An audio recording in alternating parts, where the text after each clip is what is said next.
Kelebihan Tristan Go-Oijer, calon pemain naturalisasi timnas Indonesia.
Satu lagi pemain keturunan yang dikabarkan segera dinaturalisasi untuk timnas Indonesia. Kali ini giliran bintang muda Ajax Amsterdam.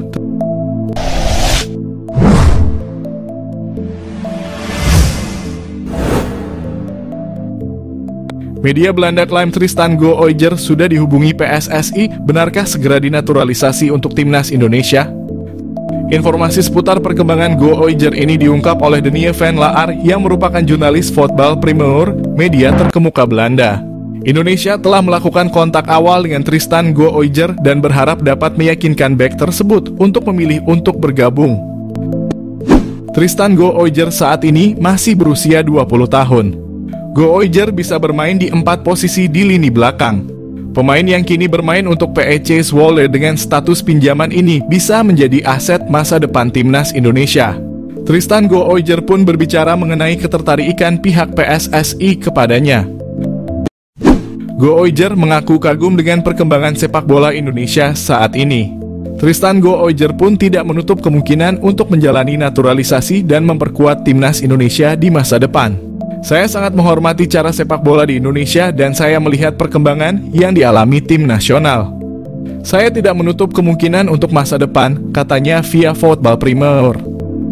Masih pemain Ajax, Tristan Go-Oijer memang bermain untuk PEC Zwolle dan Go-Oijer mencatatkan 1 laga di Eredivisie.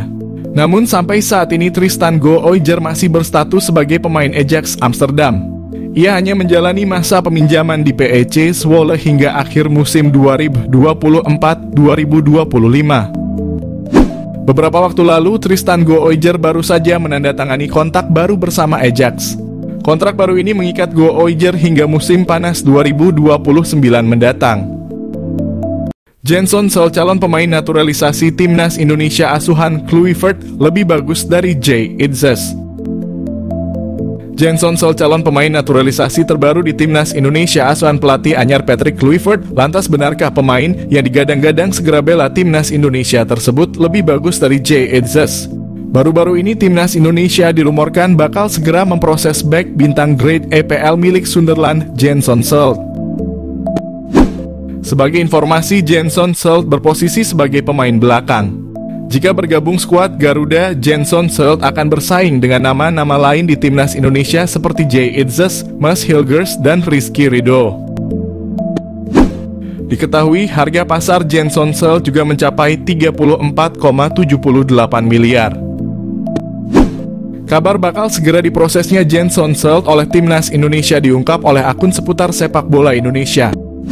Munculnya kabar itu menguatkan kabar sebelumnya terkait dengan manuver Patrick Kluivert yang mengutus scout talent timnas Indonesia untuk memantau laga Sunderland. Di sisi lain, darah keturunan Indonesia pada diri Jenson Sel berasal dari sang kakek, di mana kakek Jenson Sel diketahui berasal dari Ambon, Maluku. Ada 6 keuntungan yang didapatkan timnas Indonesia jika sukses mengamankan jasa dari Jenson Sel. Keuntungan pertama tentu saja berkaitan dengan usia JensonSelt. Seperti diketahui, JensonSelt lahir di Ede, Belanda, 23 Mei 2003. Usia yang tentu masih sangat muda bagi seorang pesepak bola profesional. Dan jika timnas Indonesia berhasil mendapatkannya, maka dapat dipastikan JensonSelt dapat diproyeksikan sebagai rencana jangka panjang skuad Garuda. Kedua berkaitan tentang rekam jejak karier seorang JensonSelt. Tercatat meski masih berusia 20 tahun, JensonSelt diketahui sudah berhasil menembus divisi 2 Liga Inggris atau divisi Championship merapat bersama Sunderland. Di Belanda, JensonSelt pernah memperkuat PSV U21 selama 2 musim. Rekam jejak itu berpotensi membuat Elkan Bagot dan pilar Persija Jakarta, Rizky Ridho, kans tersingkir dari skuad timnas Indonesia. Ketiga berkaitan dengan skill individu seorang JensonSelt. Dengan kemampuan defense menawannya, JensonSelt diketahui memiliki kelihayan dalam pembacaan pergerakan lawan. Dalam duel one-on-one, JensonSelt kerap menutup pergerakan lawan dengan memanfaatkan postur tinggi menjulangnya. Selain itu, pembacaan pergerakan lawan yang kerap ia tunjukkan membuatnya kerap catatkan tackle bersih. Postur tinggi hampir 2 meter itu tentu saja memudahkan tugas JensonSelt dalam mengawal lini belakang dari bola atas. Bukan hanya halawan, JensonSelt juga kerap memanfaatkan posturnya untuk bisa melesatkan gol untuk timnya. Postur tingginya memudahkan JensonSelt untuk menempatkan bola ke sudut manapun. Bukan hanya mahir dalam bertahan, JensonSelt juga mampu unjuk kemampuannya dalam melakukan overlapping. Kemampuan itu kerap ditunjukkan JensonSelt ketika timnya melakukan counter attack atau mendapatkan bola mati. Keenam tentu berkaitan dengan kemampuan JensonSelt dalam memberikan umpan. Umpan lambung passing atasnya kerap membukakan ruang untuk rekan-rekannya di lini depan. Selain itu, dengan ketenangannya, JensonSelt kerap unjuk kualitas dalam membangun serangan dari bawah melalui umpan-umpan akuratnya dari kaki ke kaki. Mengenal JensonSelt, pernah masuk radar Fabrizio Romano dan diinginkan Shin Tae-yong bela timnas Indonesia. Nama JensonSelt mencuat sebagai pemain yang diinginkan Shin Tae-yong untuk membela timnas Indonesia. Yang menarik dari JensonSelt, dia pernah masuk dalam radar transfer Fabrizio Romano. Wacana naturalisasi pemain untuk timnas Indonesia kembali mencuat beberapa waktu terakhir. Lalu belakangan muncul nama JensonSelt. Pemain 20 tahun itu disebut oleh ex-anggota ex-co PSSI Hassani Abdul Ghani sebagai sosok yang sangat diinginkan Shin Tae-yong untuk membela timnas Indonesia. Lantas, siapa sih JensonSelt? JensonSelt diketahui punya keturunan Indonesia dari kakeknya. Kabar yang beredar, kakek JensonSelt berasal dari Ambon. Namun belum ada konfirmasi resmi soal kabar itu. Awalnya, Shin Tae-yong ingin JensonSelt masuk dalam skuad timnas Indonesia pada ajang Piala Dunia U20.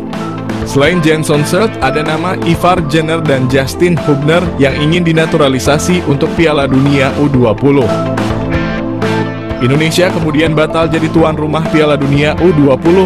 Proses naturalisasi Ivar Jenner tetap berjalan. Sedangkan sejak awal JensonSelt belum bersedia untuk membela timnas Indonesia saat bergabung dengan tim kelompok usia NEC Nijmegen. Setelah itu dia pindah ke PSV Eindhoven, salah satu klub elit di Belanda. JensonSelt tampil cukup menonjol bersama PSV. Setelah performa apik yang ditampilkan, Sunderland membuat penawaran transfer untuk JensonSelt. Dia dibeli dengan harga 2 juta pada awal musim 2023. Harga yang cukup mahal untuk klub yang bermain di divisi Championship kasta kedua di Inggris. Fabrizio Romano tentu bukan nama asing lagi. Jurnalis asal Italia itu acap kali memberi informasi transfer pemain-pemain penting. Nah, Romano pernah memantau saga transfer JensonSelt. Romano 2 kali membuat cuitan tentang JensonSelt di akun Twitter miliknya. Romano menyebut JensonSelt sempat diminati Burnley yang bermain di Premier League. Namun tawaran Burnley dengan nilai 1 juta dengan add-ons senilai 1 juta ditolak oleh kubu PSV.